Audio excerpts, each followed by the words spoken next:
আজকে আমার শেষ ক্লাস। যে তিনটা আছে আমরা একটু জাস্ট ব্রিফলি আলাপ করব। আগের যে 3-5 ক্রপ আমরা অলরেডি আলাপ করছি। আমার মনে হয় লেন্টিল, গতকালকে ছিল গ্রাসপি এবং মুগ বিন। তো ওই তিনটা থেকে তোমরা মনে হয় অনেকটা বুঝতে পারছো যে বাকি 5 গুলো অনেকটা একই ধরনের, খুব একটা ভ্যারিয়েশন নাই। তোমা কিছু বলবা? তোমাকে হাত উঠাইছো?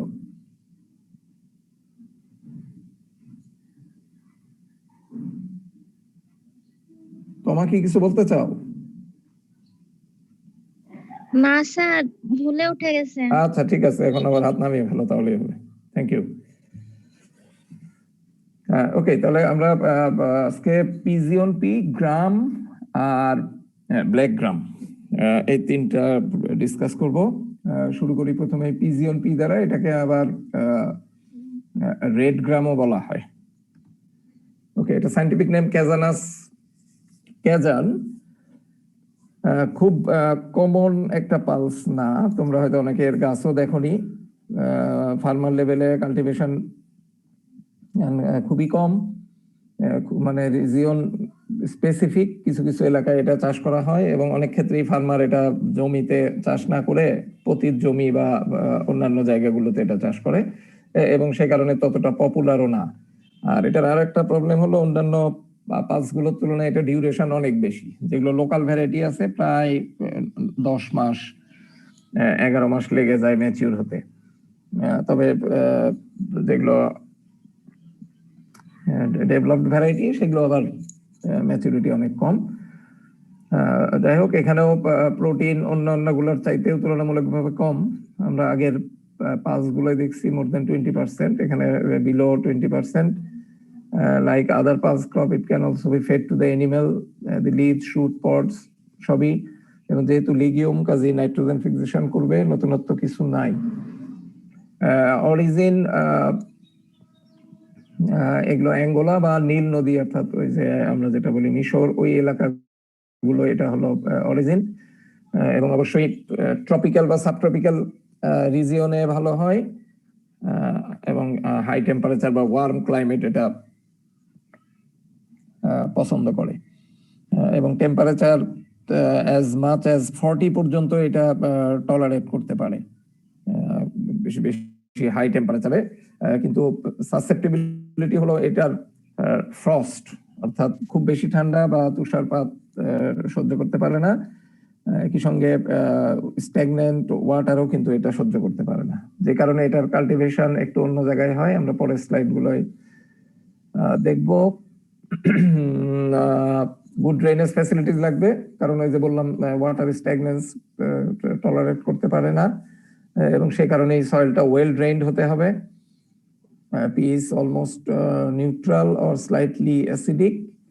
বাংলাদেশে যে এলাকাগুলোতে বিশেষ করে রংপুর, রাজশাহী, দিনাজপুর, কুষ্টিয়া, যশোর, ওই বেলটাতে এটা দেখা যায়।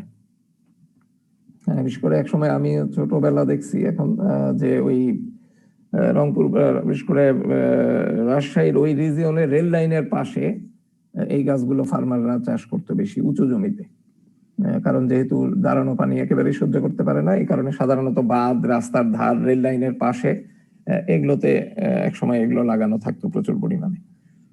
এবং ফার্মার এটা করে কোনো ম্যানেজমেন্ট প্র্যাকটিস ছাড়াই, জাস্ট লাগিয়ে দিয়ে আসে, পরে হারভেস্ট করে। এটা লোকাল ভ্যারাইটি যেটা আছে, আমরা বলতেছিলাম যে ওরকম কোনো স্বীকৃত লোকাল ভ্যারাইটি নাই, যেগুলো নামকরণ নাই, কৃষকদের কাছে আছে এগুলো, এবং ম্যাচিউর হতে প্রায় 300 দিন, অর্থাৎ 10 মাস লেগে যায়। কিন্তু যেগুলো হাইল্ডিং ভ্যারাইটি, বিশেষ করে ইউএসএ থেকে 2টা আনা লাইন আছে আমাদের, এগুলো মাত্র 4 মাসেই ম্যাচিউর হয়, 4 বা 4.5 মাসে। আরো 2টা ভ্যারাইটি আমাদের দেশে আনা আছে, ইন্ডিয়া ইক্রিস্যাট, এটার নাম হয়তো তোমরা জানো, international crops research institute for the semi arid ট্রপিক্স। তো এদের 2টা ভ্যারাইটিও আমাদের আনা আছে। এগুলোর ডিউরেশন কম। ল্যান্ড প্রিপারেশন খুব বেশি ভালো ল্যান্ড প্রিপারেশন দরকার নাই, মানে ফাইন টিলেজ দরকার নাই, তবে লেভেলিংটা ইম্পর্টেন্ট। লেভেলিং তখনই ইম্পর্টেন্ট যখনই তোমার ওয়াটার স্ট্যাগনেন্সির সেন্সিটিভিটি থাকে। আবার ইন্টার ক্রপ বা রিলে ক্রপ হিসাবেও চাষ করা হয়, সেক্ষেত্রে কিন্তু ল্যান্ড প্রিপারেশনের দরকার নাই। Like other pulses, sewing time আমাদের দেশে সাধারণত একটা করা যায় অপটিমাম টাইম মে, তবে আর্লি করলে মার্চ এপ্রিল, অথবা আবার রবিতেও করা যায় সেপ্টেম্বর অক্টোবর, বিশেষ করে যে প্ল্যান্ট গুলো ফটো ইনসেনসিটিভ প্ল্যান্ট। যেগুলো ফটো সেন্সিটিভ হলে তোমরা জানো যে সেক্ষেত্রে লাগানোর সময়টা ফিক্সড থাকে। এই যে ফটো সেন্সিটিভ, ইনসেনসিটিভ বা short day plant, long day plant, এই কনসেপ্টটা কি তোমাদের ক্লিয়ার? কেউ একজন রেসপন্ড করো, তাহলে হবে। স্যার, শর্ট ডে লেন্থের ক্ষেত্রে হচ্ছে আমাদের মানে ডে টাইমটা কম দরকার হয় ক্রপের জন্য, আর লং ডে লেন্থের ক্ষেত্রে হচ্ছে আলো যেটা মানে সূর্য রশ্মি সেটা হচ্ছে বেশি টাইমের জন্য দরকার হয় ক্রপের। এটার ভিত্তিতে দুইটা ভাগ। আর ফটো, এটা কি ফটো সেন্সিটিভ না ইনসেনসিটিভ তাহলে? সেনসিটিভ। আর ইনসেনসিটিভ হলে আলো দরকার নাই? না, আলো তো আলোর অ্যামাউন্ট নিউট্রাল থাকবে, এটা কোনো ভ্যারি করবে না আর কি। ডে লেন্থ যেরকমই হোক, ফ্লাওয়ারিং এ কি রকম নিউট্রাল থাকবে আর কি, ওই ফটোর জন্য তার কোনো ইফেক্ট থাকবে না আলাদা। আচ্ছা, আমার মনে হয় ঠিক আছে। আমি আর একটু ক্লিয়ার করি, অনেকের কাছে একটু সমস্যা থাকতে পারে, জিনিসটা একটু কমপ্লিকেটেড। ফ্লাওয়ারিং এর জন্য স্যার ফ্লাওয়ারিং এর, হ্যাঁ, রিলেশনটা ফ্লাওয়ারিং এর সঙ্গেই।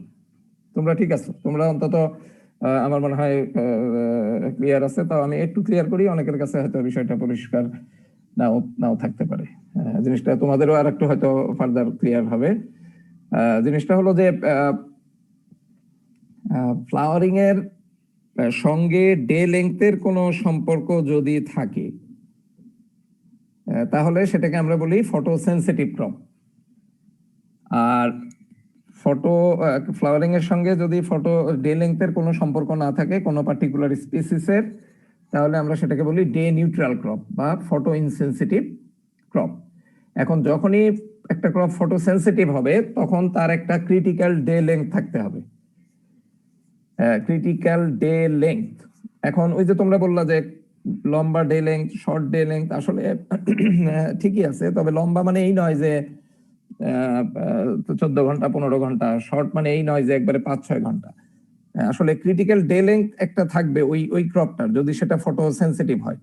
তো সেই ক্রিটিক্যাল ডে লেংথটা, মনে করো আমরা একটা ক্রপের ক্রিটিক্যাল ডে লেংথ 11 ঘন্টা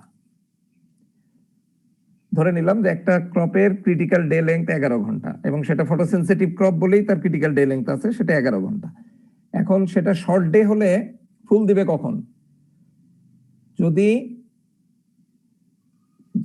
দিনের দৈর্ঘ্য মানে সানরাইজ টু সানসেট 11-র নিচে হয়, সূর্যোদয় থেকে সূর্যাস্ত পর্যন্ত সময়টা যখনই 11 ঘন্টার নিচে হবে, তাহলে সে ফুল দিবে।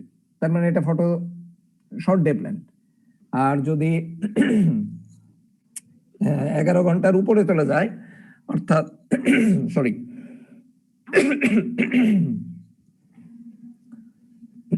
এটা যদি 11 ঘন্টার উপরে যাওয়ার পরে ফুল দেয়, যে 11 ঘন্টা 2 মিনিট হলেই সে ফুল দিবে, তখন তাকে আমরা বলি লং ডে প্ল্যান্ট। কাজে শর্ট মানে এই শর্ট না যে খুবই কম, লং মানে এইটা না যে অনেক লং, এটা হলো এই ক্রিটিক্যাল ডে লেংথের কম বা বেশি। এখন যদি আমরা ধরো যেমন জুট একটা শর্ট ডে প্ল্যান্ট, ধরো দেশি পাটের ক্রিটিক্যাল ডে লেংথ 11 ঘন্টা, তার মানে যতক্ষণ না পর্যন্ত দিনের দৈর্ঘ্য 11-র নিচে না আসবে, সে কখনোই ফুল দিবে না। আর যেটা ফটো ইনসেনসিটিভ প্ল্যান্ট, এটা ফুল দেওয়ার সঙ্গে তার বয়সের সম্পর্ক, অর্থাৎ সে 3 মাস বয়স হলেই ফুল দিবে, সে সময় দিনের দৈর্ঘ্য যাই থাক, অথবা সে 5 মাস বয়স হলেই ফুল দিবে, তার দিনের দৈর্ঘ্য যাই হোক। অর্থাৎ এটা তার ফ্লাওয়ারিং টাইমটা হলো কি বলে, এটা হলো একটা পিরিয়ডিক্যালি ফিক্সড, একটা পিরিয়ড, সার্টেন পিরিয়ড পরে সে ফুল দিবে। যদি একটা ক্রপের ইনসেনসিটিভ হয় এবং সে 6 মাস পরে ফুল দেয়, ডে লেংথের সঙ্গে সম্পর্ক নাই, তাহলে সেটাকে জানুয়ারিতে লাগালে তোমার জুনে ফুল দিবে, ফেব্রুয়ারিতে লাগালে কখন ফুল দিবে? জুলাই। মার্চে লাগালে ওই তো আগস্টে, মানে এটা তুমি যখন খুশি লাগাতে পারো, কিন্তু সে ঠিক 6 মাস পরে ফুল দিবে। কিন্তু একটা ক্রপ যদি ফটোসেনসিটিভ হয়, দিনের দৈর্ঘ্য 11-র নিচে হলেই ফুল দিবে সে। 11 কিন্তু আমি ফর এক্সাম্পল বলতেছি, কোন ক্রপের 11 হতে পারে, কারো 11.5 হতে পারে, 12 হতে পারে। এখন একটা ক্রপের ধরো জুটের ক্রিটিক্যাল ডে লেন্থ হলো 11 ঘন্টা এবং সে শর্ট ডে প্ল্যান, তার মানে সে কখন ফুল দিবে? 11 ঘন্টার চেয়ে কম যদি ডেলিং দিনের দৈর্ঘ্য। আচ্ছা, তাহলে আমি যদি এই ক্রপটা যদি এপ্রিলে লাগাই, তাহলে সে কখন ফুল দিবে? পাট যদি আমি এপ্রিলে লাগাই, আমাদের শর্ট দিনের দৈর্ঘ্য কমে আসে কখন? শীতকালে। একবার শীতকালে, ধরো ডিসেম্বরে। জি তাহলে পাট যদি তুমি এপ্রিলে লাগাও, ফুল দিবে কখন? সেপ্টেম্বরে, না ডিসেম্বরে, তাই না? ডিসেম্বর, হ্যাঁ যদি মেতে লাগাও, ওই তো ওই ডিসেম্বরে। ডিসেম্বরেই হবে। হ্যাঁ, তুমি যদি অক্টোবরে লাগাও, তাও ওই যে ডিসেম্বরের দিকে। ডিসেম্বরে। যদি নভেম্বরে লাগাও, তাহলেও ডিসেম্বর। ডিসেম্বরে। তাহলে এক্ষেত্রে সমস্যা কি? তুমি যদি নভেম্বরে পাট লাগাও, ডিসেম্বরে ফুল দিয়ে দেয়, তাহলে পাটের গাছ কত বড় হবে তখন? হ্যাঁ, ইম্যাচিউর স্টেজে একদম Vegetative ছোট্ট growth হবে ফুল না। দেবে। তুমি তো পাট চাষ করতেছো আঁশের জন্য, ফাইবারের জন্য। তাহলে এইখানে হলো সমস্যাটা। মানে তাড়াতাড়ি ফুল দিলেই যে ভালো তা কিন্তু না, আমার তো পর্যাপ্ত ভেজিটেটিভ গ্রোথ হতে হবে। মানুষের ক্ষেত্রে যেমন মা হওয়ার জন্য আমরা একটা বয়স ফিক্সড করে দিছি, তার আগে মা হলে risky for both the mother and the baby. প্ল্যান্টের ক্ষেত্রেও তাই, যদি সে খুব অল্প বয়সেই তার ফ্লাওয়ারিং হয়, তাহলে কিন্তু সে পর্যাপ্ত ইল দিবে না। তাহলে ওই জন্য পাট কিন্তু আমরা লাগাই মার্চ বা এপ্রিলে। কেউ যদি ভুলে ফেব্রুয়ারিতে পাট লাগিয়ে দেয়, এই শাক খাওয়ার সমান হতেই ফুল হয়ে যাবে। স্যার একটা প্রশ্ন ছিল। বলো। স্যার এই যে ক্রিটিক্যাল ডে লেন্থটা, এটা স্যার কিভাবে ডিটারমাইন করা হচ্ছে বিভিন্ন প্ল্যান্টে বিভিন্ন এটা রকম? আমরা ডিটারমাইন করিনি, ন্যাচারালি ডিটারমিন, আমরা শুধু বের করি। এটা তুমি ডিটারমিন করতে পারবো না, এটা ন্যাচারাল, তার জেনেটিক ক্যারেক্টার।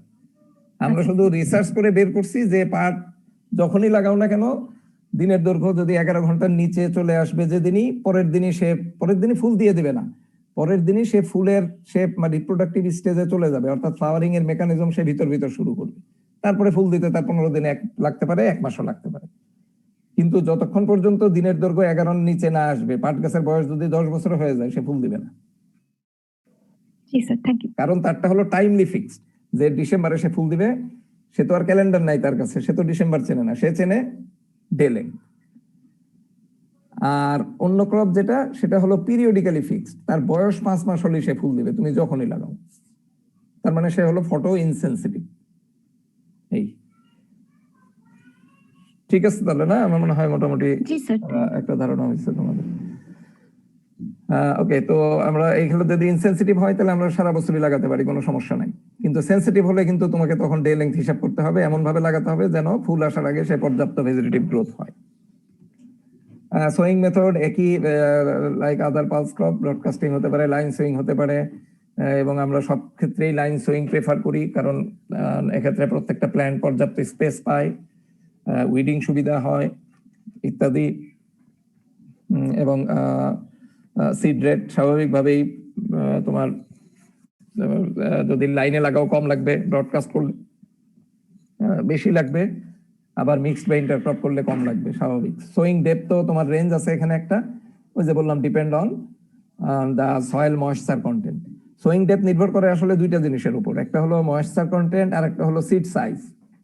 যে সিড যত ছোট তাকে তত কম ডেপথে লাগাতে হবে, আর যে সিড যত বড় সেই সিডকে তত গভীরে লাগাতে হবে। একটা ছোট বীজ, সরিষার বীজকে তুমি যদি 3 ইঞ্চি নিচে দাও, তাহলে কিন্তু সে ওখানে জার্মিনেট করবে ঠিকই, কিন্তু গাছ আর বের হয়ে আসার আগেই সে মারা যাবে।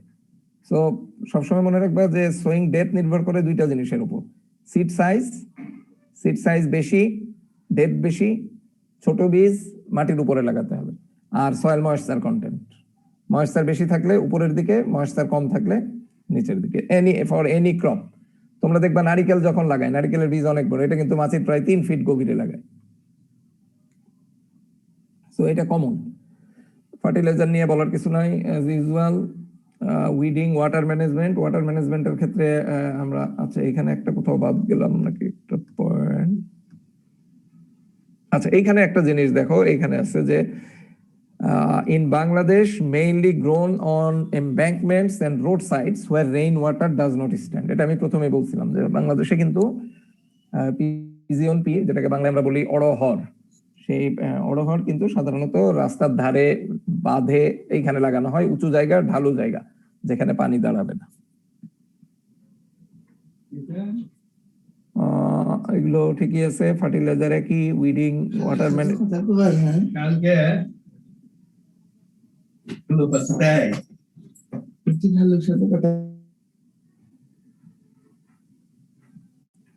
দেন ওয়াটার ম্যানেজমেন্ট। নর্মালি আমাদের দেশে রেইনফেড চাষ করা হয়, ইরিগেশন দেওয়া হয় না। আর ড্রেনেজটা বেশি ইম্পর্টেন্ট, কারণ ওয়াটার স্ট্যাগনেন্স সে টলারেট করতে পারে না।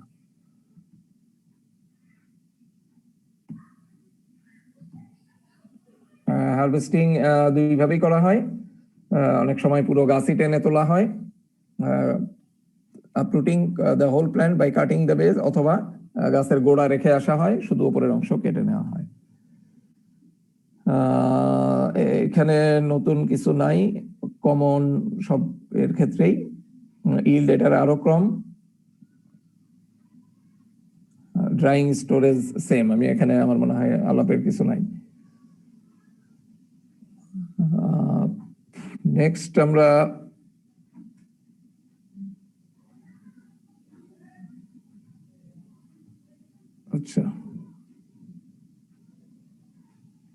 নেক্সট আমরা যাই ব্ল্যাক গ্রামে।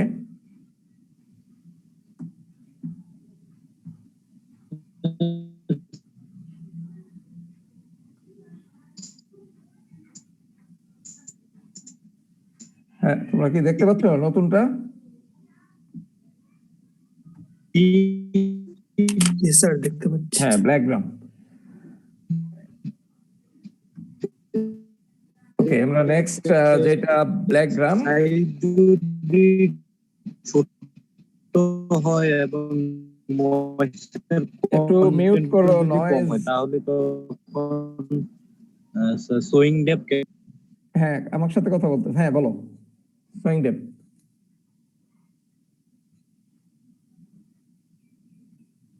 হ্যালো হ্যালো,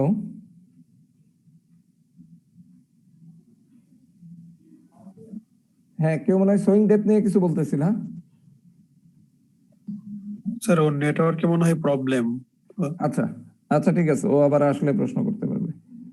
স্যার ও মেবি বলতে চাচ্ছিল যে যদি হচ্ছে সিড সাইজ ছোট হয় আবার হচ্ছে ময়শ্চারও কম থাকে, তাহলে সেক্ষেত্রে কি করা যায়? সেক্ষেত্রে প্রত্যেকটা সিড সাইজের জন্যই, প্রত্যেকটা সিডের জন্যই একটা পার্টিকুলার রেঞ্জ আছে। ধরো আমরা বলতেছি যে সরিষার জন্য 1 থেকে 2, তাহলে সরিষার ক্ষেত্রে 1 থেকে 2 সেন্টিমিটার, তার মানে ময়েশ্চার বেশি থাকলে 1-এ, ময়েশ্চার কম থাকলে 2-এ।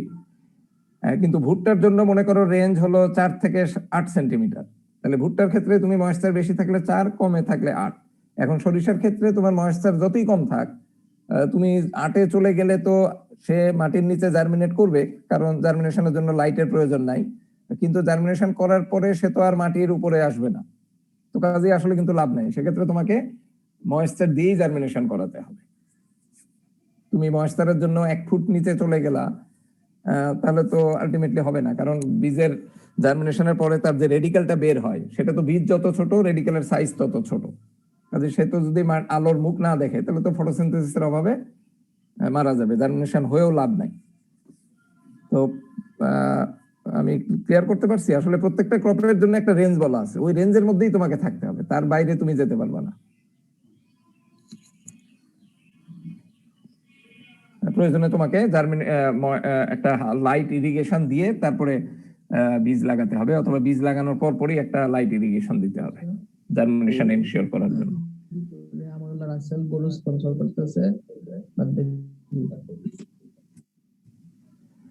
আমরা তাহলে ব্ল্যাক গ্রামে চলে যাই। বাংলায় এটাকে আমরা বলি মাসকালাই। এটাও আমাদের পজিশন আছে, এটা 4th, যদিও ডাল হিসেবে খুব একটা পপুলার না, তবে অনেক কিছু পার্টিকুলার রিজিয়নে এটা খাওয়া হয় বেশি। বিশেষ করে নর্দার্ন পার্ট, বারিন ট্র্যাক্ট বা রাজশাহী ওই এলাকাতে,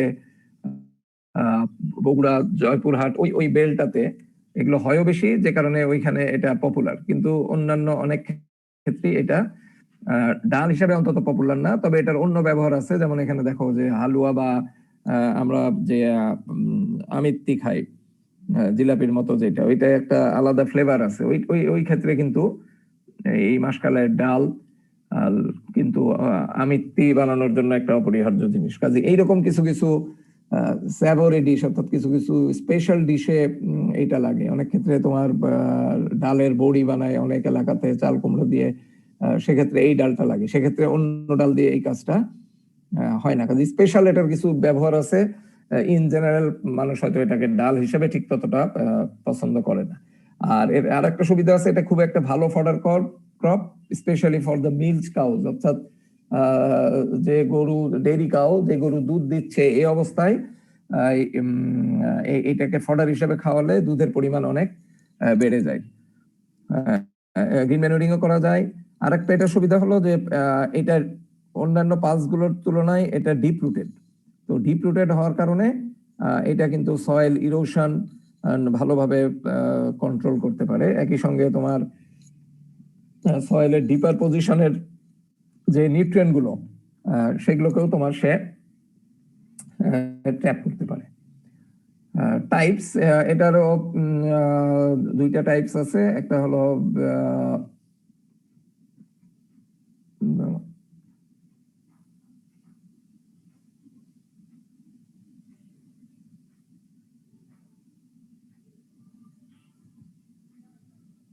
আচ্ছা না, এখানে একটু আচ্ছা, এটা আমি এখানে সমস্যা আছে, এটা অন্য স্লাইড চলে আসছে, এটা আমি দিচ্ছি না, এটা অন্য স্লাইডে চলে আসছে। আমরা ক্লাইমেটিক রিকোয়ারমেন্টে চলে যাই। ইট ফেভারস হট অ্যান্ড হিউমিড ক্লাইমেট। এগুলো মোটামুটি আদার পালসের মতোই, তবে এটা আবার বেশি হাই টেম্পারেচার আপ টু 42 পর্যন্ত এটা টলারেট করতে পারে। রেইনফল দিয়ে আছে, খরিফ বড়, এগুলো অ্যাজ ইট ইজ। আমার মনে হয় এটা তোমাদের বোঝার কোনো সমস্যা হবে না। আমি শুধু যে জায়গাগুলো একটু ডিসকাশনের বিষয়ে আমি ওই জায়গাগুলো টাচ করতেছি, বাকিগুলো তোমরা বুঝবা, কারণ আগের পালসের সাথে মিল আছে।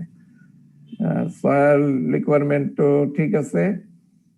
গ্রোয়িং রিজন আমি যেটা বললাম, যে রাজশাহী, পাবনা আর এদিকে ফরিদপুর, ঢাকার কিছু কিছু রিজন এটা হয়। ভ্যারাইটি আমাদের দেশে মুগবিনের মতো এটারও কিন্তু সিনক্রোনাস এবং নন সিনক্রোনাস দুই রকমই আছে। কিছু লোকাল ভ্যারাইটি আছে যেগুলো ম্যাচিউর হতে অনেক সময় লাগে, প্রায় অলমোস্ট 100 ডেজ। যেমন রাজশাহী বা সাধুহাটি, এগুলো হলো লোকাল ভ্যারাইটি। আর হাইল্ডিং ভ্যারাইটি আমাদের বাড়ি ও বিনা থেকে কিছু ডেভেলপ করা আছে, এগুলোর ইল বেশি কিন্তু ডিউরেশন কম, 60 to 70 days. Land preparation does not require a very fine seedbed. এইখানে দেখো, এটাও তোমাদের একটা কমন জিনিস যেটা জানা দরকার যে কোনো ক্রপের ক্ষেত্রে, যে ল্যান্ড কতটা ফাইনলি প্রিপেয়ার করবা সেটা কিন্তু নির্ভর করে কিসের উপর? ক্রপের সিডের উপর। সিডের কি? সিড রেট, সাইজের উপর না, সাইজের উপর। Good, seed size. যত ছোট সিড তত বেশি ফাইন স্টিল হবে, যত বড় সিড তত কোর্স স্টিল। কোর্স স্টিল হবে। কারণটা কি? কারণ ওই ছোট বীজের তো স্যার ভিগর কম, মানে এই কি বলে, স্ট্রেংথ কম, মানে কোর্স পার্টিকেল যদি থাকে কাছে থাকার জন্য এই কোর্স আর ফাইন টিলটা মেইনলি দেওয়া হয়। শিওর। আমরা যদি এইভাবে চিন্তা করি, তুমি কতগুলো ফুটবল যদি রাখো একটার পর একটা, 3টা ফুটবলের মাঝখানে যে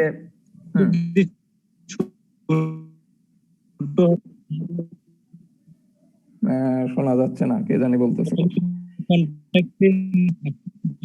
হ্যাঁ, আমি আমি আমি একটু বলে নেই। আমরা গতদিনও বলছিলাম যে সিডের জার্মিনেশনের জন্য ফার্স্ট কন্ডিশন হলো the seed must have to absorb moisture। এবং ময়েশ্চার কোথা থেকে পাবে সে?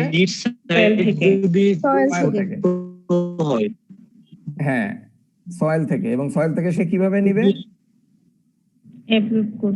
অ্যাবজর্ব করবে কিভাবে? হ্যাঁ, ইমবাবিশনটা অ্যাবজর্ব করতে হবে, সয়েলের টাচে আসতে হবে তাকে।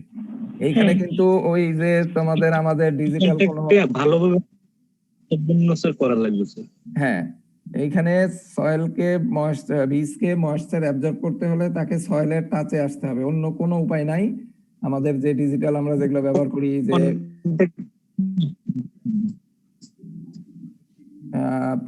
আমরা যেটা বলতেছিলাম যে অন্য কোনো উপায় নাই, অর্থাৎ তুমি ওই শেয়ার ইট অথবা আমরা যেগুলো করি ব্লুটুথ এরকম দিয়ে কিন্তু সে ময়েশ্চার নিতে পারবে না বীজ, তাকে ফিজিক্যালি ফেস টু ফেস নিতে হবে, অর্থাৎ সয়েলের টাচে আসতে হবে। এখন সিড সয়েল পার্টিকেল সাইজ যত বড় হবে, পার্টিকেলের মাঝের ইন্টার স্পেস গুলো তত বেশি হবে না কম হবে? কম হবে, বেশি হবে। আমি যদি এক্সাম্পল দেই, আমি যদি 3টা ফুটবল এক জায়গায় করি, তুমি কল্পনা করো 3টা ফুটবলের মাঝের ফাঁকটা বড় হবে, নাকি আমি যদি 3টা টেবিল টেনিস বল বা ক্রিকেট বলকে এক জায়গায় করি, 3টা বলের মাঝখানের স্পেসটা কম হবে? 3টা বলের মাঝখানে স্পেসটা বড় হয়ে যাবে। কোন বল, ক্রিকেট বল না ফুটবল? ফুটবল। হ্যাঁ, 3টা ফুটবলের মাঝের স্পেসটা কিন্তু বড় হবে। ক্রিকেট বল হলে আরো ছোট হবে। আমি যদি ব্যাডমিন্টন টেবিল টেনিস বল দেই আরো ছোট হবে। 3টা মার্বেল যদি দেই আরো ছোট হবে। আমি যদি 3টা ইউরিয়া ফার্টিলাইজারের মাঝখানের স্পেসটা আরো কম হবে, যেহেতু সাইজ কমতেছে। তার মানে এটা হলো তোমার ফুটবলটা ছিল কোর্স টিলেজ, টেনিস বলটা ছিল মিডিয়াম টিলেজ, আর যখন ইউরিয়া ফার্টিলাইজার বললাম তখন হলো ফাইন টিলেজ। এখন একটা সরিষা বীজ খুবই ছোট, তাকে যদি 3টা ফুটবলের মাঝখানে রেখে দাও, সে কয়টা ফুটবলকে টাচ করতে পারবে? কোনটাকে হতে পারবে না, বা ম্যাক্সিমাম একটাকে পারবে। বেশি হলে একটা, খুব বেশি না, একটাই, কারণ তাকে তো বাতাসে থাকবে না সে, তাই না? আবার যদি তুমি 3টা ইউরিয়ার মাঝখানে একটা বসাও, সরিষার দানা, 3টাও টাচ করতে পারে। 3টাই টাচ করবে। তো 3টা টাচ করা মানে বেশি ময়েশ্চার পাবে। জাস্ট এটা হলো সবচেয়ে বোঝার সহজ এক্সাম্পল। কিন্তু একটা তুমি যদি নারিকেলের বীজ লাগাও, তাহলে কিন্তু 3টা ফুটবলের মাঝখানেও নারিকেল বীজ বসে আরামে থেকে সে 3টাকে টাচ করতে পারবে, বরং ফুটবলদেরকে আরো দূরে সরিয়ে দেবে। আবার একটা ভুট্টার বীজ কিন্তু 3টা টেবিল টেনিস বলের মাঝখানে দিলেও সে 3টাকেই টাচ করে থাকবে। তো দিস ইজ সিম্পল। তোমার সিড সাইজ যত ছোট হবে, সয়েল ভালো মতো টিল করতে হবে যেন সে বেশি সয়েল পার্টিকেলের টাচে আসে, ময়েশ্চার অ্যাবজর্ব করে জার্মিনেট করে। তো এখানে স্বাভাবিকভাবে বুঝতেছো যে একটা মাসকালের বীজ তুলনামূলকভাবে বড়, ছোলা গ্রাম, ছোলার বীজ তো আকারে আরো বড়, তাহলে সেক্ষেত্রে কিন্তু আরো কোর্স টিলেজ হলেই চলে। এখন তুমি যদি ছোট বীজের ক্ষেত্রে ফাইন টিলেজ লাগবে, বড় বীজের ক্ষেত্রে যদি আমরা ফাইন টিলেজ দিই তাহলে অসুবিধা আছে?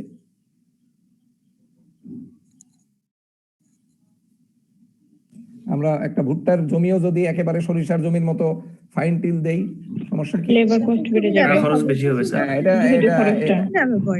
ইকোনমিক না। আচ্ছা, হ্যাঁ লেবার কস্ট বেড়ে যাবে, দ্যাট ইজ এটা ইকোনমিক না। একই সঙ্গে এটা পরিবেশ বান্ধব না। এখন আমরা বলতেছি যে কনজারভেশন টিলেজ, তোমরা 1-1 পড়ছো। টিলেজ মানেই এনার্জি নষ্ট। তুমি টিলেজ সেই গরু দিয়ে দাও, আর ডিজেল দিয়ে দাও, পেট্রোল দিয়ে দাও, এনার্জি নষ্ট। এনার্জি নষ্ট, ডিজেল ফুয়েল পুড়লে পরিবেশের উপর গ্রিন হাউস এফেক্ট পড়তেছে। তারপরে হলো তেলের অপচয় হচ্ছে, আমাদের ফুয়েল ডিজেল সবই লিমিটেড, একদিন শেষ হয়ে যাবে। তো এখন আমরা এই চিন্তাগুলো করি যে না, আমার টাকা আছে বলেই আমি চার্জ 3টা বেশি দিব, সেটা কিন্তু না। টাকা তোমার হতে পারে, কিন্তু রিসোর্স কিন্তু তোমার না। পৃথিবীতে যত রিসোর্স আছে, পানি বলো, গ্যাস বলো, বিদ্যুৎ বলো, ইলেকট্রিসিটি বলো, অক্সিজেন বলো, কার্বন ডাই অক্সাইড বলো, রিসোর্স তোমার না। রিসোর্স কার? আল্লাহর, সৃষ্টিকর্তার বা আমাদের সবার। কিন্তু টাকা তোমার হতে পারে, কিন্তু তোমার টাকা আছে বলেই তুমি রিসোর্স অপচয় করতে পারো না। তোমার টাকা আছে বলে তুমি শীতের দিনেও এসি চালাবা, গরমের দিনেও ওয়াটার হিটার ইউজ করবা রুমে। এটা কিন্তু এখনকার কনসেপ্টে অ্যাকসেপ্টেড না। তুমি টাকা নষ্ট করতে পারো, কিন্তু রিসোর্স তোমার না। রিসোর্স তোমাকে ইউটিলাইজ করতে হবে হিসাব করে। তো এই সেন্সে বলা হচ্ছে যে না, যেখানে যতটুকু দরকার আমরা ততটুকুই দিব। কোনোভাবেই 2 চাষেই যদি কাজ হয়, আমি কেন 4 চাষ দিব? সোয়িং মেথড এখানেও কিছু বলার নাই। ব্রডকাস্ট লাইন সোয়িং, স্পেসিং এগুলো দেখে নিবা। সোয়িং ডেপথ 3 থেকে 4। ফার্টিলাইজার কমন অন্যগুলোর মতোই, যদি বাই ফার্টিলাইজার দাও ইউরিয়া দিবা না। ওয়াটার ম্যানেজমেন্ট সাধারণত সবগুলো পালস ক্রপে কিন্তু মোটামুটি হার্ডি, পানি খুবই কম দেয়া হয়। যে কৃষকের ইরিগেশনের সুযোগ আছে সে শীতকালে বোরো ধান করে বা ভেজিটেবল করে, কিন্তু যার সুযোগ নেই সেই কিন্তু এই পালস ক্রপ গুলো করে। তো কাজেই ইরিগেশন ফার্মার দেয় না, কিন্তু সব পালস ক্রপের ক্ষেত্রে ইরিগেশন দিলে তুমি তার রেসপন্স পাবা। ইরিগেশন না দেয়া আর একটা বা দুইটা ইরিগেশন দেওয়ার মধ্যে ইল্ডে যথেষ্ট পার্থক্য আছে। কাজে যে ফার্মারের সামর্থ্য আছে বা ফ্যাসিলিটিস আছে ইরিগেশনের, সেই ইরিগেশন দেয়, যার নাই সে দেয় না। কিন্তু তুমি বড় ধান যদি করো তাহলে কিন্তু তুমি ইরিগেশন না দিলে কোনো ফলনই পাবা না, সেক্ষেত্রে বা খুবই কমে যাবে। এই ক্ষেত্রে এই জন্যই যে ফার্মারদের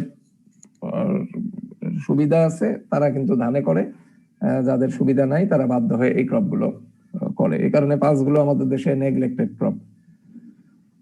ম্যাচুরিটি সিমটম এগুলো মনে হয় এখানে সিনক্রোনাস এবং নন সিনক্রোনাস টাইপ আছে, অর্থাৎ ওই মুগের মতো কোনো সময় একবারে হারভেস্ট করা যায়, আবার কোনো সময় বেছে বেছে হারভেস্ট করতে হয়। থ্রেশিং সেম, ড্রাইং এগুলো সেম, মোটামুটি ইল্ড সমান। ওকে, আর একটা আমাদের লাস্ট যেটা আছে সেটা হলো গ্রাম, তাই না? গ্রাম কি পড়াইছি না? স্যার হ্যাঁ বলো।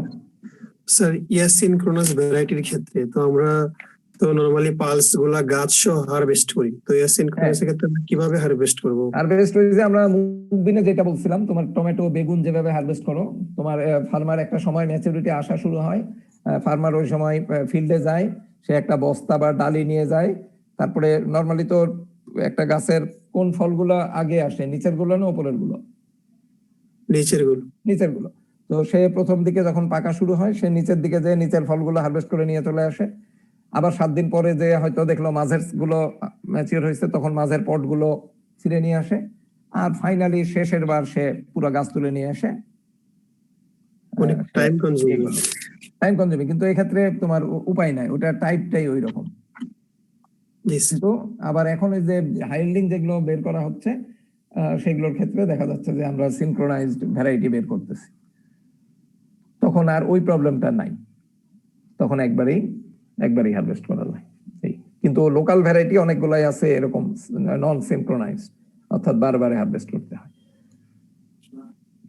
তো একদিন হয়তো আমাদের বাকি ক্রপ গুলো এরকম হবে, সব ক্রপই। যেমন আম আমরা কিন্তু পুরো গাছ একদিনেই আম পারতে পারি, তাই না? কলার পুরো কাঁদিটা আমরা একদিনে নিয়ে আসি, আঙ্গুর তাই। কিন্তু পেয়ারা কিন্তু পুরো গাছ একবারে হারভেস্ট করা যায় না, টমেটো যায় না, বেগুন যায় না। তো ভবিষ্যতে হয়তো এরকম বের হবে কোনোদিন, যে তখন আমরা একসাথে করতে পারবো। তোমরা স্লাইডে কি এখন ব্ল্যাক গ্রাম দেখতেছো? গ্রাম ছোলা না, ছোলা, তোমরা ছোলা দেখতে পাচ্ছ? জি স্যার। আচ্ছা, ওকে। ছোলা হলো গ্রাম, এটা আমাদের দেশের পাঁচগুলোর মধ্যে থার্ড। প্রোটিন অলমোস্ট ওই +20%।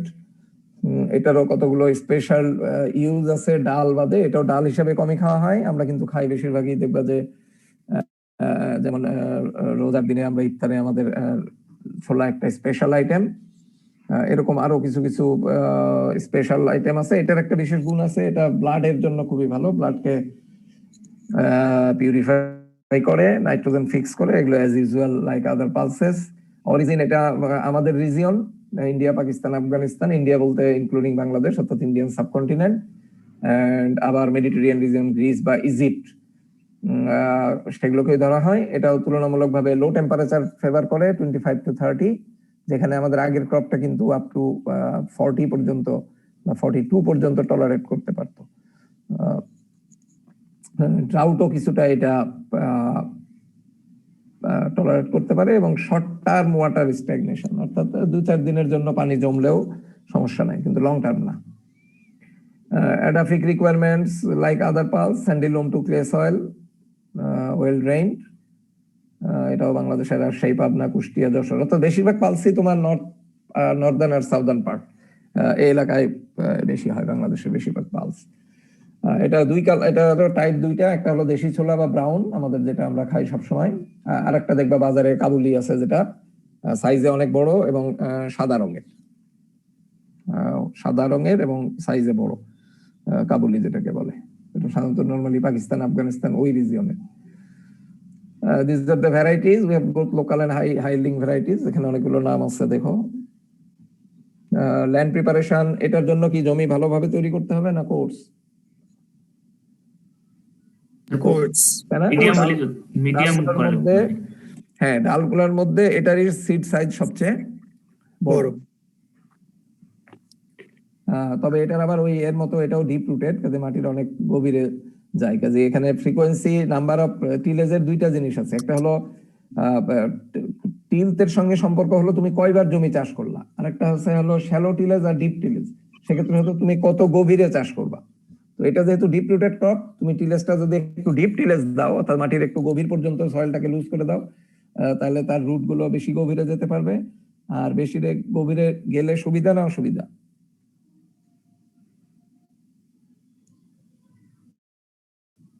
ক্রপের রুট যদি মাটির বেশি গভীরে যায়, এটা ভালো না খারাপ? স্যার ভালো। কি কারণে? নিউট্রিয়েন্ট রিসাইক্লিং হয়। নিউট্রিয়েন্ট, কারণ বেশিরভাগ ক্রপই সয়েলের সারফেসে আছে। কাজে সারফেসে কিন্তু নিউট্রিয়েন্ট কম, কিন্তু সারফেসে একটা জিনিস বেশি থাকে, সেটা কি? Organic matter. Organic matter content. কারণ আমরা যা দেই অর্গানিক ম্যাটার সব উপরেই দেই, নিচে তো আর এটা তেমন লিচিংও হয় না। সো যদি কোনো রুট বেশি গভীরে যায়, তাকে আমাদের আরো অ্যালাউ করা উচিত গভীরে যাওয়ার জন্য, কারণ গভীরের নিউট্রিয়েন্ট গুলো আন্ডার ইউটিলাইজড থেকে যায়। কাজে সে নিচের নিউট্রিয়েন্ট গুলো, at the same time water availability কিন্তু ডিপার পজিশনে বেশি। তো কাজে সে নিচের পানিটাও ব্যবহার করতে পারবে, আমি কম পানি দিলেও হবে। তো কাজে এখানে ডিপ প্লাউইং করা লাভ আছে, কিন্তু যে ক্রপের রুট গুলো উপরেই থাকে তাকে কিন্তু ডিপ প্লাউইং দিয়ে কোনো লাভ নেই, কারণ তার রুট তো ভিতরে যাবে না। এই সোয়িং টাইম নভেম্বর ডিসেম্বর অথবা অক্টোবর নভেম্বর, একটু আর্লি হলে। সোয়িং মেথড সেম অ্যাজ আদার ক্রপ, তুমি সোল, রিলে, ইন্টার ক্রপ ইত্যাদি করতে পারো। Line sewing 40 centimetre. সিড রেটের ক্ষেত্রেও আমার মনে হয় এখানে বলার কিছু নাই। এই দেখো সোয়িং ডেপথ এখানে কি অনেক বেশি না? আমাদের আগের গুলাই কিন্তু 2, 4, 5 এরকম ছিল, এখানে up to 8 centimetre, because seed is very large. Fertilizer application, weeding, water management, almost same. Maturity symptoms, threshing, এখানেও আমার মনে হয় নতুন কিছু নাই। Drying, storage, almost same. আমার মনে হয় আমরা শেষ করলাম। আমরা তাহলে কি 5টা না 6টা পড়ালাম না? হ্যাঁ, এগুলোই আমার মনে হয় মেজর। আর প্রথম ক্লাসটা একটু ইন্ট্রোডাক্টরি ছিল। তো এইখানে আসলে যে জিনিসগুলো একটু তোমাদের খেয়াল রাখা দরকার, যে অ্যাগ্রোনমি আসলে আমরা অনেক সময় বলি সহজ। হ্যাঁ, অ্যাগ্রোনমি সহজ, কিন্তু যদি আমরা বলি যে আবার কঠিন, যদি আমরা বলি যে এটার ফার্টিলাইজার ডোজ কত, এটার ফার্টিলাইজার ডোজ কত, এটার সোয়িং ডেপথ কত, এই জিনিসগুলো হলো কতগুলো জিনিস মুখস্থের বিষয়। এইটা আসলে আমরা অনেক সময় প্রশ্ন করি, এটাও সিলি প্রশ্ন। বরং তোমাদের যেটা জানা উচিত বা বোঝা উচিত যে আসলে ভ্যারিয়েশনটা কেন হচ্ছে। তো আমি কিন্তু ওই জিনিসটাই একটু বোঝানোর চেষ্টা করছি। তাছাড়া কিন্তু এইখানে কার ফার্টিলাইজার ডোজ কত, কার সোয়িং ডেপথ কত, কার টিলেজ 3টা, কার 2টা, কাজেই তোমরা একটু চোখ বন্ধ করে চিন্তা করবে যে আসলে কম বেশির কারণটা কি, এই কারণটা খুঁজে বের করতে চেষ্টা করবে। অ্যাগ্রোনমি কিন্তু ওইটাই, ওই কারণটা বুঝে গেলে কিন্তু অ্যাগ্রোনমির মধ্যে মজা পাবা। এবং তোমাদের ভাইবা টাইবাই আমরা কিন্তু তখন ওই অ্যাপ্লাইড জিনিসগুলোই আসে। তুমি হয়তো বলতে পারলা যে স্যার এখান থেকে খুবই কঠিন ব্যাপার, যে মুগ ডালে 4টা থেকে 5টা সোয়িং, ছোলাতে 2 থেকে 3টা প্লাউইং, কথার কথা। তুমি পরীক্ষা লিখে ফেললা। ভাই যখন জিজ্ঞেস করলাম ওখানে 5টা, এখানে 3টা কেন, বা এখানে 2টা কেন, তো ওইখানেই কিন্তু সায়েন্সটা।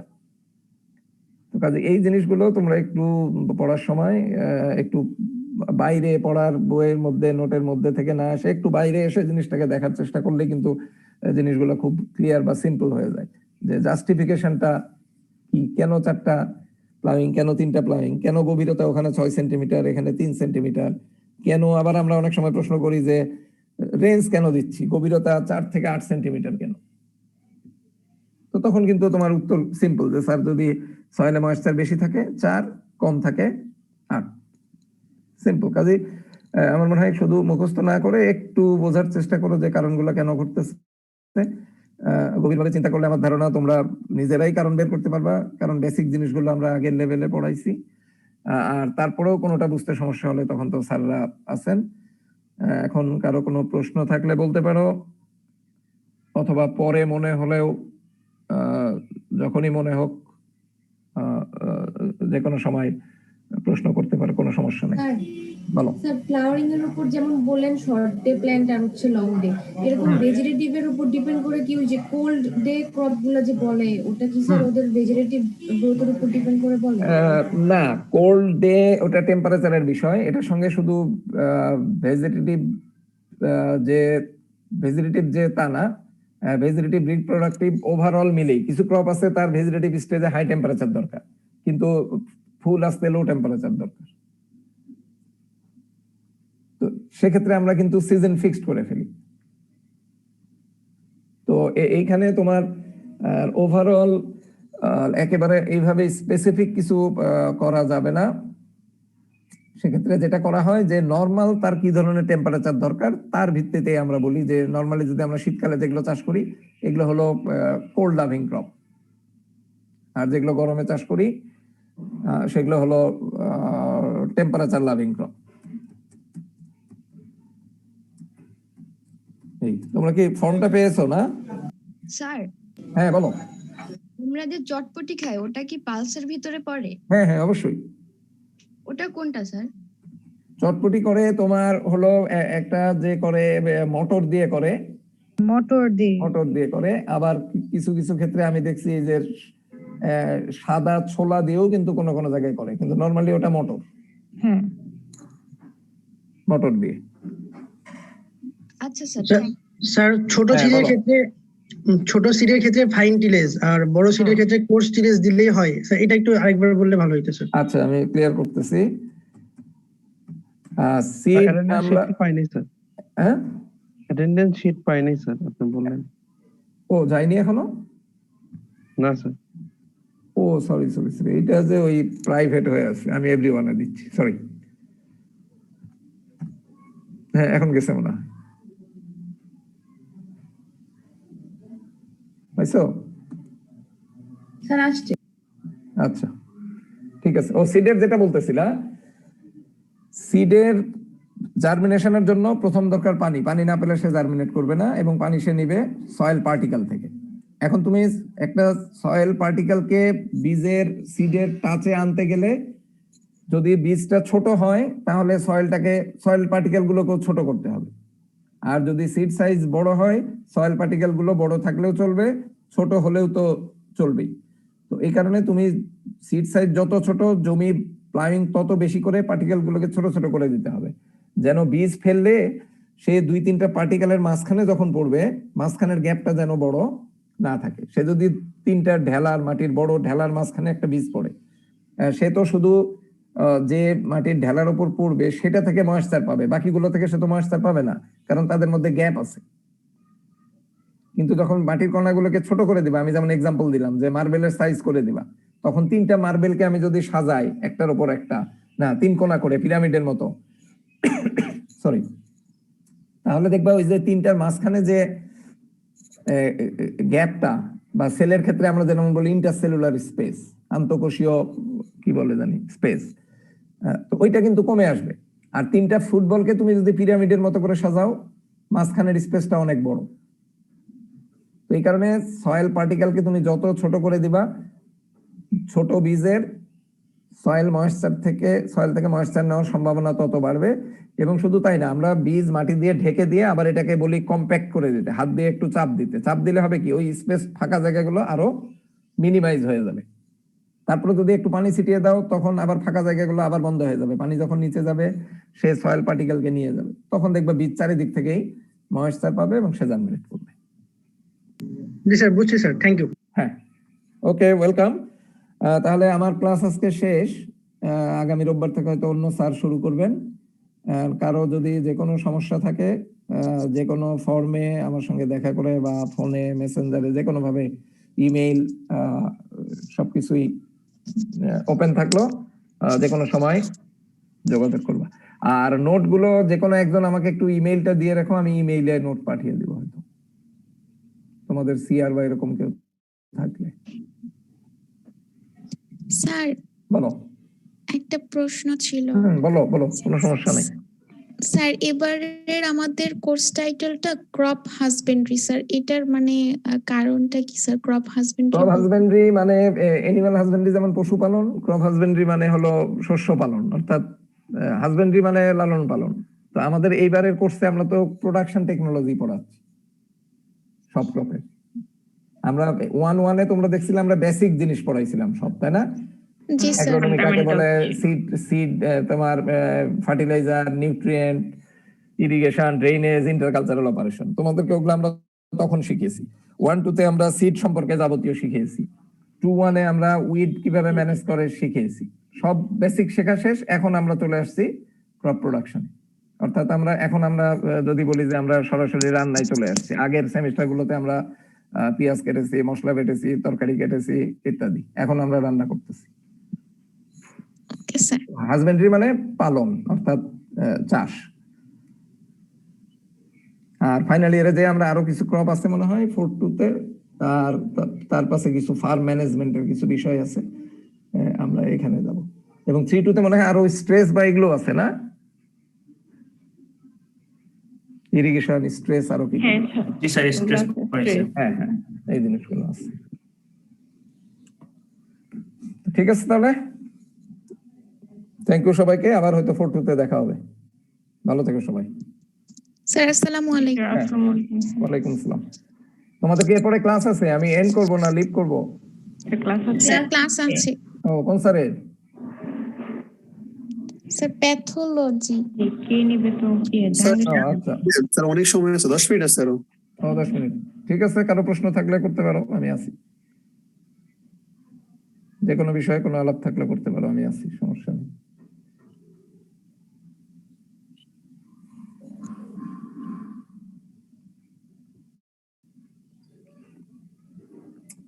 তোমাদের এমনি থিওরি ক্লাস কি মার্চে শেষ হয়ে যাবে? ফেব্রুয়ারিতে শেষ হবে মনে হয়, না মার্চে? আল্লাহ মাহবুব জানে স্যার। না, তোমরা প্রগ্রেস কি বুঝতেছো? আমাদের এগ্রোনমির প্রগ্রেস স্যার মার্চের মাঝামাঝি আগে বোধহয় হবে না। এগ্রোনমির প্রোগ্রেস ভালো স্যার। এগ্রোনমি হয়তো অনেকটাই শেষ হয়ে যাবে। আর ইউনিভার্সিটি খোলা নিয়ে কিছু বুঝতেছো? এটা তো খুব দোদুল্য মানে কোশ্চেন স্যার। হ্যাঁ, আমরাও বুঝতেছি না, কিন্তু আসলে আমি জানি না, তোমরা হয়তো মনে করতেছো আমরা খুলতেছি না, কিন্তু আদৌ আসলে আমাদের হাতে খোলার সুযোগ আছে কিনা, কারণ বন্ধ তো আমরা করিনি, সরকার থেকেই বন্ধ করা। সেক্ষেত্রে আমি স্যার বিশ্ববিদ্যালয়ে তো স্যার আমরা তথাকথিত স্বায়ত্তশাসিত বলি স্যার। না, আসলে তাই, এটা তো সমস্যা আছে। আর মেইন সমস্যা হলো স্কুল কলেজের চাইতে ইউনিভার্সিটিতে এসে হলো গণরুম গুলো, এইটাই হয়ে গেছে রিস্কি। হয়তো কিছুই হবে না, কিন্তু একটা হয়ে গেলে তখন তো আমাদেরই মনে হবে যে না, এত দরকার ছিল, পড়াশোনা আগে না জীবন আগে। জানি না কি হবে, আমার মনে হয় মার্চে খুলে যাবে সব। কিছু কিছু ভার্সিটি তো স্যার সরাসরি পরীক্ষা নেওয়ার চিন্তা ভাবনা করতেছে। ওদের ক্ষেত্রে একটু আলাদা, কি আমি যেটা বুঝি, তোমরা এগ্রি করবে কিনা জানি না। ধরো রাজশাহী ইউনিভার্সিটি, ঢাকা ইউনিভার্সিটি, এদের হলো মেস কালচারটাই মেইন। হলে 10 বা 20% থাকে, 80% মেসে থাকে। তো তাদের ক্ষেত্রে হল খুললো কি খুললো না কিছু যায় আসে না। কিন্তু আমাদের ক্ষেত্রে তো উল্টা, ধরো 90%ই হলে থাকে। তা আমি হয়তো ঘোষণা দিলাম পরীক্ষা নিব, তোমরা আসলা, হল এখন অফিসিয়ালি খোলার সুযোগ নাই, কিন্তু হলে হয়তো যারা আছে অফিসিয়ালি, হল খোলার সুযোগ নাই। সেক্ষেত্রে আমি বললাম তোমরা এসে থাকবা কোথায়? আর পরীক্ষা তো একটা পরীক্ষা না যে একদিন পরীক্ষা দিয়ে চলে গেল, 3 দিন গ্যাপ দিয়ে 1 মাস লাগে পরীক্ষা হতে। 1 মাসের জন্য কি এতগুলা ছাত্র মেস পাবে? কই, মেসই অ্যাভেলেবল না। আমি জানি না কিভাবে জোড়াতালি দিয়ে কি সম্ভব। কৃষি ভার্সিটি শুনলাম তারা লেভেল ওয়াইজ নেবে পরীক্ষা, লেভেল নিয়ে পরে লেভেল ভাবে নাকি তারা চিন্তা ভাবনা করতেছে। বিএইউ না অন্যান্য জায়গা?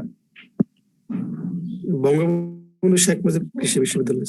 ও, লেভেল ওয়াইজ নিলে ওই লেভেলকে অ্যালাউ করবে হলে থাকতে দিতে নাকি?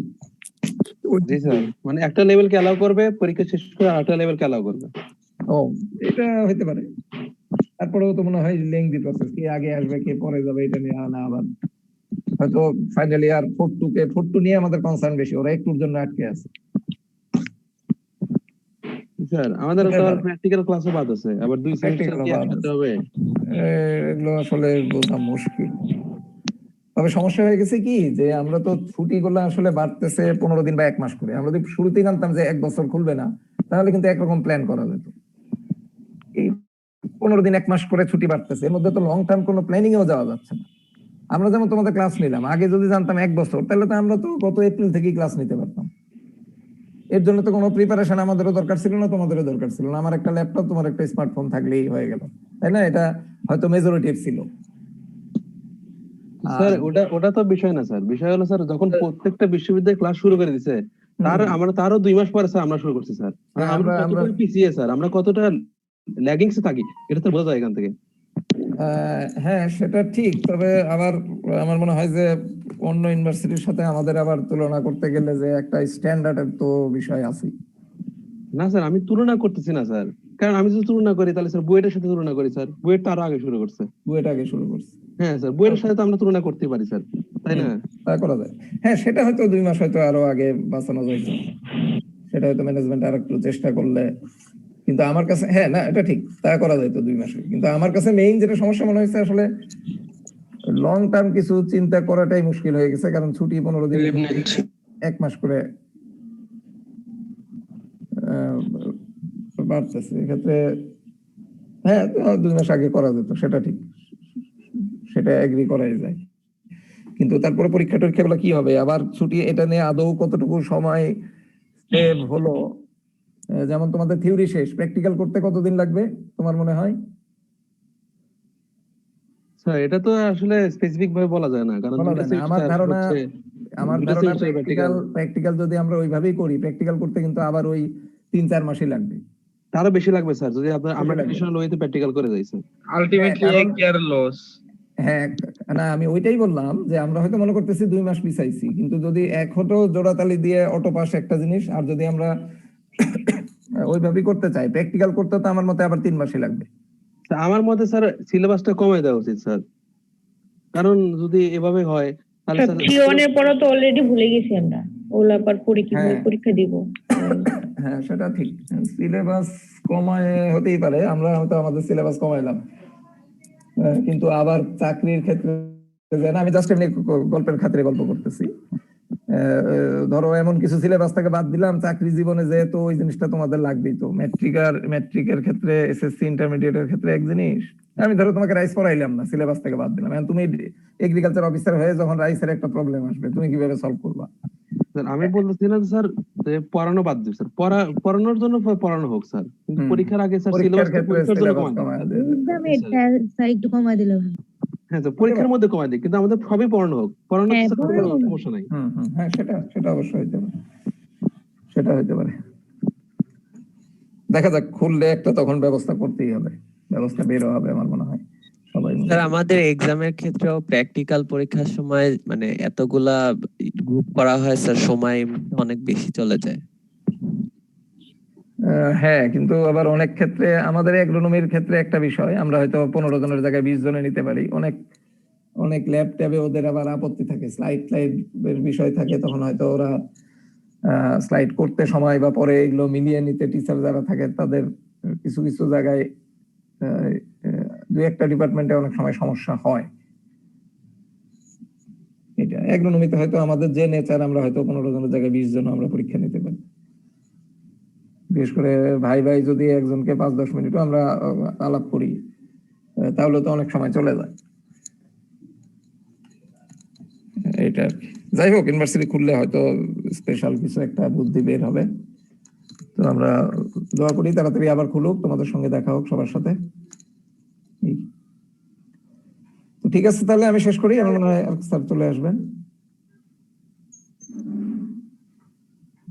তোমাদের আরেক স্যার কি আসছেন যিনি? না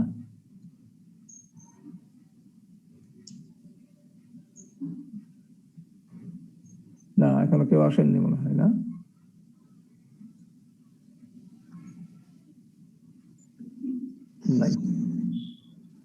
আমি তাহলে আচ্ছা স্যার আপনি এন্ড করে দিতে পারেন। ইন করে দেন স্যার, সমস্যা নেই। আচ্ছা ঠিক আছে তাহলে, থ্যাংক ইউ সবাইকে, হ্যাঁ ভালো থেকো সবাই। আসসালামু আলাইকুম স্যার। হ্যাঁ ওয়ালাইকুম আসসালাম।